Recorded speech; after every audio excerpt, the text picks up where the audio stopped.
Hello, welcome back to my YouTube channel. My name is Ankita and welcome to the new episode of wedding series. So जसं मी मागच्या व्हिडिओमध्ये सांगितलंय, जर तुम्ही तो व्हिडिओ नसेल बघितला तर प्लीज जाऊन नक्की बघा. तो होता वेडिंग सिरीजचा पहिला एपिसोड जो होता मेहंदी आउटफिटबद्दल. आणि मी ही सिरीज करते कारण माझ्या लग्नाला 1 वर्ष कंप्लीट झालं. सो म्हणजे व्हायचं अजून.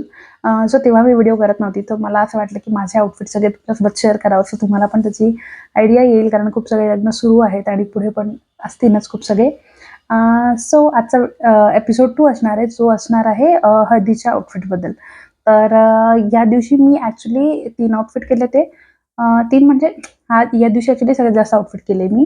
कारण मेहंदी आमच्याकडे हळदीच्याच दिवशी रात्री संगीत असतं.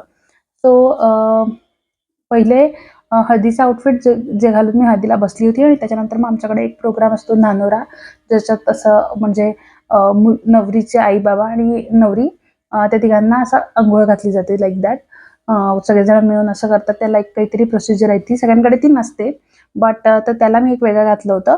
आणि त्याच्यानंतर असतं म्हणजे मी माझ्या गावावरून, ज्या गावाला माझी हळद होती तिथून मी श्रीमती पूजनसाठी कार्यालयात जाणार होती. तो त्याला मग मी वेगळं आउटफिट वेअर केलं होतं, आणि रात्री होतं संगीत, तर त्याला मी वेगळं आउटफिट केलं होतं. 4 केले होते.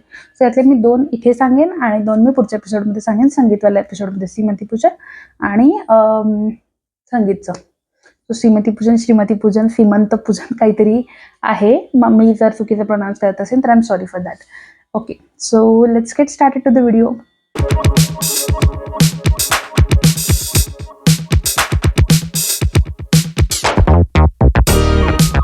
आय होप कन्स्ट्रक्शनचा आवाज नसेल येत, कारण मी घराच्या कुठल्याही कोपऱ्यात जाऊन बसली तरी तो येत राहतो. होपफुली माईकमुळे माझा आवाज येत असेल, त्यामुळे मी बोलते तेव्हा तरी कन्स्ट्रक्शनचा आवाज नसेल येत असं मला वाटते. ओके, सो स्टार्ट करूया पहिल्या लुकपासून. जर तुम्ही लोकांनी मागचा व्हिडिओ बघितला असेल ना, किंवा नसेलही बघितला, मी सांगते. माझं असं पहिल्यापासून होतं की मला मेहंदीला ग्रीन किंवा मेहंदी कलर आणि हळदीला पिवळं असंच घालायचं आहे. पहिल्यापासून म्हणजे खूप आधीपासून, जेव्हापासून मी माझ्या आउटफिटचा विचार करत होती.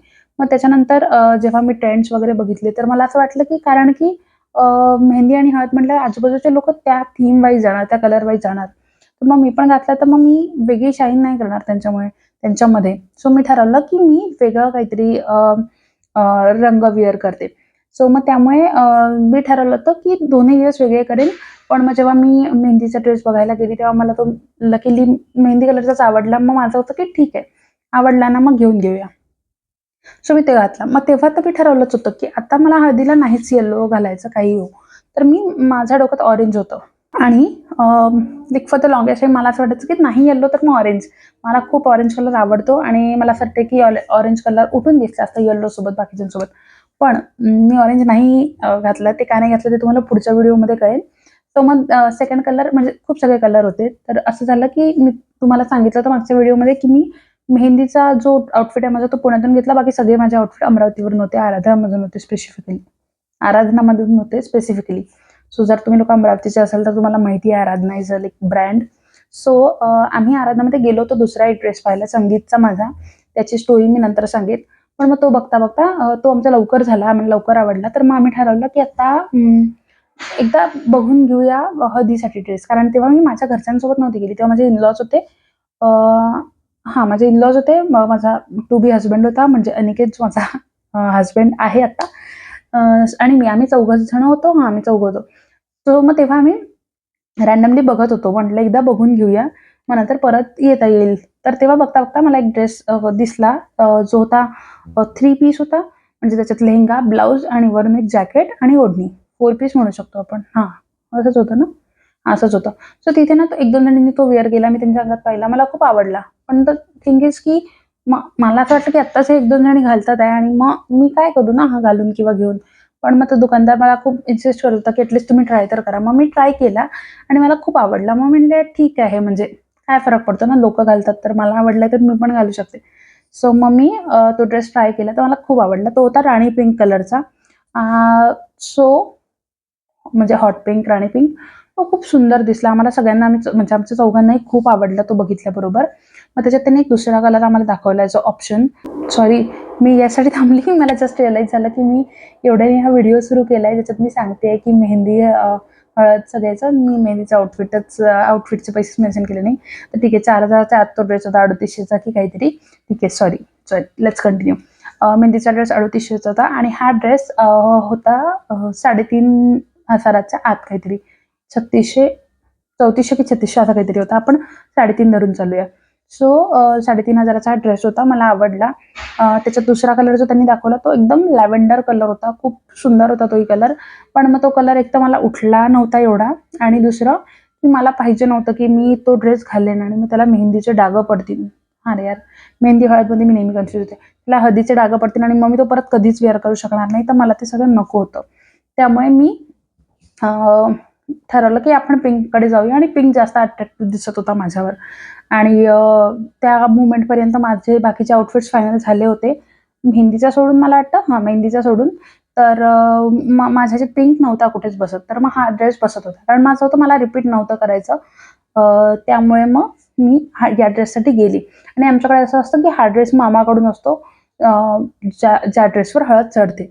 तर मग मी माझ्या मामीलाही तेव्हा विचारलं आणि तिने मला ग्रीन सिग्नल दिला. तर मग मी तो ड्रेस परचेस केला. आणि टॉकिंग अबाउट द ज्वेलरी, आता जर तुम्ही अगेन मागचा व्हिडिओ बघितला असेल, सॉरी रेफरन्स येत आहे त्याच्यामुळे मी देते, पण मी ठीक आहे तुम्हाला पुढे पण म्हणजे आता पण सांगते. माझं मेहंदी आणि हळद गावातून होती. माझं गाव मेन सिटीपासून म्हणजे अमरावतीपासून 25 ते 30 किलोमीटर दूर होतं. आणि माझ्याकडे असं कोणीच नव्हतं की जो मला वेळेवर फ्लावर्सची ज्वेलरी, रिअल फ्लावर्सची किंवा रिअल फ्लावर्स आणून देईन आणि ते मी वेअर करू शकेन. असं इतकं रिलायबल असं कोणी नव्हतं. आणि जे लोक रिलायबल होते ते ऑलरेडी माझ्या सोबत होते माझ्या गावाला. सो त्यांना पाठवण्यातही अर्थ नव्हता एवढा दूर. आणि स्पेशली त्या म्हणजे मुलीच होतं सगळं. तर मला असं कोणालाच पाठवायचं नव्हतं. आणि मित्र वगैरे माझे आले नाही. एक मित्र येणार होता फक्त, तर तो खूप लेट येणार होता. सो ठीक आहे. त्यामुळे मी रिअल फ्लावर्सची ज्वेलरी नाही घेतली, हे मला सांगायचं होतं. त्याच्यासाठी मी एवढी सगळी स्टोरी सांगितली. मग मी शेलची ज्वेलरी बघत होती. मला जी आवडत होती ती खूप खूप महाग होती. शेलची पण म्हणजे 5,000, 7,000, 8,000. माझा ड्रेसच तेवढा महाग नव्हता आणि मी परत ऑफकोर्स ती वेअर करणार नव्हती. तर मला ते नको होतं. मग मी मिशोवर शोधत होती रँडमली, आणि मला आवडली ही ज्वेलरी. मी त्याचा फोटो टाकेन आणि त्याचे रिव्ह्यूज पण मी बघितले तेव्हा, तर मला खूप आवडली. मग मी विचार केला की बोलावून बघूया, तसं पण रिटर्न करता येईल. मग मी बोलावली, तर मी तो ड्रेसवर परचेस करून नाही म्हणजे ड्रेसवर नाही मी वेअर करून पाहिली वाटते. ड्रेस यायचा होता, काहीतरी होतं. पण मला ते लक्षात आलं की म्हणजे रफली असं दिसेल, आणि मला ते आवडलं. सो मग मी ती ज्वेलरी ठेवली. आणि तो खूप सुंदर त्याच्यात मला वाटते म्हणजे ह्याच्यासाठी म्हणते कारण तो फोटो आता माझ्याकडे नाही आहे. तुम्ही दिसत असेल त्याच्यातून बघू शकता. हातात होतं म्हणजे रिंग, ब्रासलेट, इयरिंग्स, वेल, गळ्यातलं बिंदी, असं सगळं होतं. सो मग मी ठरवलं की जे घालायचं आहे ते आपण घालू शकतो. त्यामुळे मग मी हा सेट ठेवला आणि तो त्या ड्रेसवर जेव्हा घातला मी त्या दिवशी, तर ते पण खूप सुंदर दिसत होतं. Now talking about the makeup and hairstyle, again मी हेअरस्टाईल आणि मेकअप आर्टिस्ट सांगितली नव्हती, कारण ती गावात यायला तयार नव्हती. आणि दुसऱ्या मेकअप आर्टिस्टवर मला विश्वास ठेवायचा म्हणजे मी विश्वास ठेवू शकत नव्हती वेळेवर, कारण मी जिच्याकडून ट्राय केलाय ती मी लग्नाला साठी फायनल केली होती, तर मग ती येणार नव्हती. सो मी ठरवलं की ठीक आहे आपणच घरी करूया किंवा आपल्या फ्रेंड्स करतील. तर मेकअप मी केला आणि हेअरस्टाईल त्यांनी करून दिली मला, माझ्या फ्रेंड्सनी आणि माझ्या बहिणींनी. सो या दिवशी आम्ही साधी बेसिक हेअरस्टाईल ठेवली होती. मेहंदीच्या दिवशी आम्ही जरा जास्त चांगल्यातली केली होती. याही दिवशी चांगली होती, पण बेसिक होती. आणि त्याच्यानंतर त्याला फ्लावर्स वगैरे लावले होते. त्याचं मला वाटत नाही माझ्याकडे बॅक साईडने हेअरस्टाईलचा फोटो असेल तर मी तो टाकेन. सो ते हा होता माझा लुक. म्हणजे पहिले मी आणि मी लुकचे सगळे फोटो टाकेन, अटॅच करेन. जर काही व्हिडिओ असतील ते टाकेन, ते तुम्ही बघा.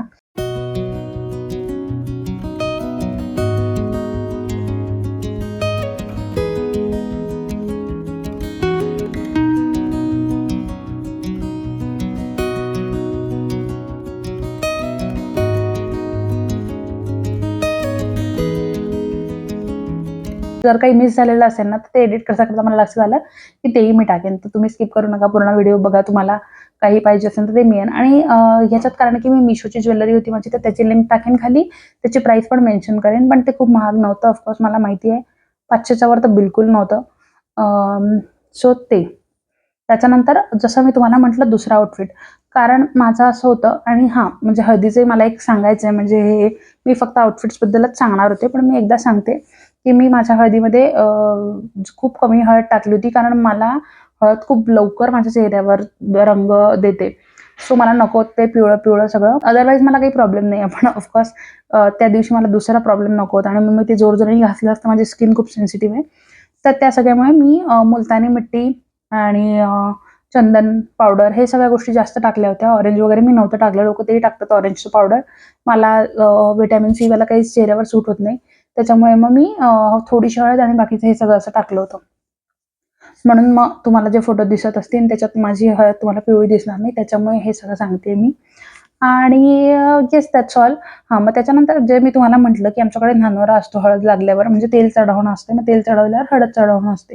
हळद चढवणं झाली, की आमच्याकडे धानोरा असतो. तर त्याच्यात मी, माझे आई-बाबा असं आम्ही तिघं बसतो आणि लोकं म्हणजे पाणी वगैरे टाकतात अंगावर. अजून सॉरी एकदा हातात जर हिरवा चुडा दिसत आहे, तर कारण आमच्याकडे मेहंदीच्या दिवशी बांगड्या भरण्याचा प्रोग्राम होता आणि त्या दिवशीच बांगड्या वगैरे भरणं झाल्या. मग त्या काढू शकत नाहीत.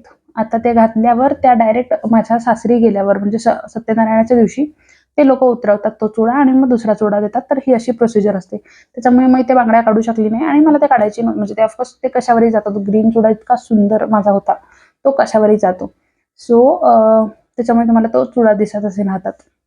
आणि ऑफकोर्स मराठीकडे सगळीकडेच मराठी हिरव्या चुड्याचीच पद्धत आहे जेवढं मला माहिती आहे. उलट काही लोकांचं तर खूप लांबपर्यंत असते, 6 महिने वगैरे घालायचं असते. आमच्याकडे असं नाही आहे. आमच्याकडे तो सत्यनारायणच्या दिवशी कांकण सोडलं की उतरवतात. सो ते. आणि talking about the Dhanora again sorry. खूप असं मी रँडमली बोलते. मला असं पहिलं मी सगळं ठरवून घेते, मग व्हिडिओ सुरू झाला की मला रँडमली एक-एक गोष्ट आठवते किंवा कधी-कधी आठवत पण नाही. येस. तर त्याच्यासाठी मला नको होतं की माझा लेहेंगा जरी तो 3,500 होता माझ्यासाठी तोही महाग होता आणि मला तो आवडलेला होता. सो मला नको होतं की त्याचे मोती पडतील किंवा त्याच्या मोतीचा रंग चालला जाईल किंवा मग तो खराब होईल फॉर एनी रिझन. मला अशी रिस्कच घ्यायची नव्हती. त्यामुळे मग मी Mishoवरून 3 पिवळ्या साड्या बोलावल्या. त्या 3 मधली ही वाली मी ठेवली आणि बाकीच्या मी रिटर्न केल्या. कन्सिडरिंग की ही कॉटनची साडी होती. ही सगळ्यात हेवी होती त्या 3 पैकी. पण आम्हाला सगळ्यांना अंगावर हीच आवडली. म्हणजे याचा कलर येलो मला प्रॉपर पिवळा कलर पाहिजे होता साडीचा. तर मग मला ही आवडली तर आम्ही हीच ठेवली आणि याच्यावर मग माझं हे होतं की मला ब्लाउज शिवायची गरज नाहीये कारण की पूर्ण पिवळी साडी आहे. तर मग मी कॉन्ट्रास्ट ग्रीन कलर मी असे खूप सगळे ब्लाउज शिवून घेतले होते. ते मी सांगेन एखाद्या व्हिडिओमध्ये. तर मग त्याच्यावरचं ग्रीन ब्लाउज याच्यावर खूप सुंदर जात होतं. तर मग मी ते ठरवलं की मी ते वेअर करेन धानोऱ्याच्या वेळेस. तर ते मी घातलं होतं. म्हणजे त्यांनी माझी फक्त साडी ती ओली होऊन जाईल आणि ऑफकोर्स ती साडी खूप हेवी झाली होती कारण ती प्युअर कॉटनची साडी आहे. खादी कॉटन आहे मला तर वाटते आणि मग ते ऑफकोर्स त्याच्यावर पूर्ण पाणी वगैरे गेल्यावरती पूर्ण ओली झाली होती. पण ते मला त्याचं एवढं मॅटर करत नव्हतं कारण मी माझ्या घरून कार्यालयात जाणार होती आणि ती साडी घरीच राहणार होती. सो ते मग घरच्यांनी टेक केअर केलं त्या सगळ्या गोष्टींचं. आणि हां, याच्या वेळेस मग ज्वेलरी काहीच नाही. ऑफकोर्स मी ते कानातले वगैरे सगळं काढून घेतलं. माझ्या फक्त गळ्यात जी नेकलेस मी तुम्हाला सांगितलं होतं, माझा सोन्याचा चेन आहे ती. तर ती चेन आणि पेंडंट ते मी ठेवलंच होतं. मेहंदीच्या दिवशी पण ते माझ्या गळ्यात होतं आणि हळदीला सकाळी पण ते माझ्या गळ्यात होतं आणि आत्ता पण होतं. मग मला वाटते ते मी कार्यालयात जायच्या आधी ते काढून ठेवलं असेल बहुतेक. तर ते ठेवलं होतं फक्त आणि मग इयरिंग्स वगैरे बाकी काहीच काहीच मी घातलेलं नव्हतं. कारण की ते सगळं पाण्याने खराबच होणार होतं. तर मग त्या गोष्टींचा काही पॉइंट बनत नव्हता आणि लगेच आणि तो फक्त मला 15 मिनिटासाठी ते चेंज करायचं होतं. मला ते तेवढ्या नानोऱ्याची प्रोसिजर झाली की इतक्या फास्ट जाऊन मला अंघोळ करून चेंज करून यायचं होतं. कारण की ते देवकुंडीवाली प्रोसिजर सुरू होऊन जाते. तर तेव्हा मला परत दुसरी साडी वेअर करून यायचं होतं. सो ते सगळं. सो मग तेवढ्या वेळासाठीच मी साडी बोलावली फक्त जस्ट फॉर प्रोटेक्शन पर्पज. माझा ड्रेस प्रोटेक्ट राहिला पाहिजे म्हणून. आणि मग नंतर तिसऱ्या आउटफिटबद्दल तर मी डिटेलमध्ये पुढच्या व्हिडिओत बोलेन. पण ती पण येलो कलरची साडी होती. मला असं होतं की हळदीचा दिवस आहे ना, मी कार्यालयात जाणार आहे. मला येल्लोच साडी घालून जायचं आहे. जरी मी सेकंडवाली येल्लो घेतली होती, पण मला माहिती होतं की ती साडी ऑफकोर्स मी कोणाला म्हणजे दिसणार पण नाही. मला पण त्या साडीत जास्त फोटो वगैरे काही मिळणार नाही आणि मला येल्लो हवं होतं काहीतरी. कारण की माझा स्टार्टिंगचा लूक जसं मी सांगितलं की येल्लो सोडून मी पिंकवर गेली. तर ते सगळं. त्याच्यातही घरी खूप झालं की नाही चालत येल्लोच पाहिजे कारण आमच्याकडे सगळे गावात सगळ्यांनी माझ्या बहिणींनी वगैरे येल्लोच घातले त्यांचे लग्न झाले. पण मग आम्ही ते ब्राह्मणाला विचारलं होतं. त्यांनी आम्हाला सांगितलं की असं काही नाही त्याच्यावर 5 बोटं हळदीचे लावले की आपण ते घालू शकतो. तर मग आम्ही ते सगळं विचारपूस वगैरे करूनच केलं होतं. असं काही रँडमली मनाने चेंज केलं नाही just for the fashion purpose. So ते.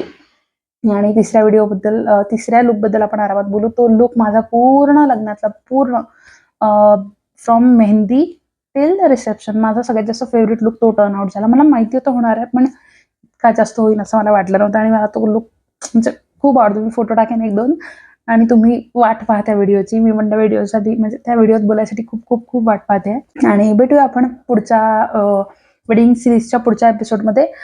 नेसेसरी नाही आहे की हे सगळे एपिसोड एकामागे एक येतील. मे बी एकामागे एक येतील किंवा मग मधामधात स्टायलिंगचे किंवा काही हॉल्स वगैरे येत जातील जे हिंदीत असतील. सो प्लीज कन्फ्यूज होऊ नका. मला तुम्ही सांगू शकता की मी कंटिन्यू कुठल्या लँग्वेजमध्ये करायला पाहिजे. पण वेडिंग सिरीज तर ऑफकोर्स वेडिंग सिरीज शी रिलेटेड जेवढे कुठले एपिसोड्स असतील ना, तर ते मी मराठीतच करणार आहे. फक्त ज्या म्हणजे काही वेगळं काही असतील दुसरे जे कम्फर्टेबल असेल मी ते करेन मी हिंदीत. पण मोस्टली तरी मराठीत राहील कारण मला बोलताही आलं पाहिजे त्या गोष्टींबद्दल हिंदीमध्ये. So yes, thank you so much for watching the video. Please to consider subscribing to my channel आणि लाईक करा, शेअर करा तुमच्या मैत्रिणीसोबत, बहिणीसोबत, जी कोणी जिचं कोणाचं लग्न असेल, वहिनीसोबत, ज्याचं कोणाचं लग्न असेल त्यांच्यासोबत शेअर करा. भेटूया आपण पुढच्या व्हिडिओमध्ये. तोपर्यंत बाय बाय, टेक केअर.